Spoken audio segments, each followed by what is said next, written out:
हो यतिको tight tight good हो यति बस सेक्सी कम 3-4वटा वर्कआउट देखाइदिउँ राजा ल्याट्सको लागि ल तार एकछिन होल गुड हो यो ल्याट्स देख्यो नि हो कम गुड छोडिदियो बिस्तारै होल गर्नु पऱ्यो कि एकछिन बिस्तारै हो गुड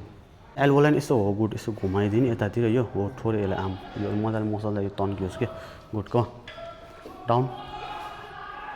गुड बिस्तारै हो यो तन्क्यो नि गुड बिस्तारै थोरै डाउन गुड कम गुड एकछिन होल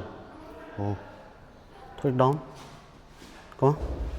गुड जति यो देख्यो नि ल्याट्स गुड हो एकछिन स्क्विज गर्ने राजा होल्ड गर्ने एकछिन गुड हो तल जाऊ बिस्तारै एल्बोलाई थोरै डाउन गुड हो यत्तिको हुनु पऱ्यो ऊ यसरी क्या सेक्सी कम पोज हान्दियो राजा एउटा एकदम टाइट गर ल बिस्तारै हो वाइट उताबाट उता ठेला जस्तो गऱ्यो साइड साइडमा मान्छे छ ठेला जस्तो गर गुड हो यत्तिको चाहिँ हुनु पऱ्यो क्या गुड हो हेर यसको ल्याट्स चाहिँ खतरा छ क्या खतरा पम्प पनि हुन्छ यसको फेरि नेचुरली राम्रो पनि छ कि यसको ब्याक फेरि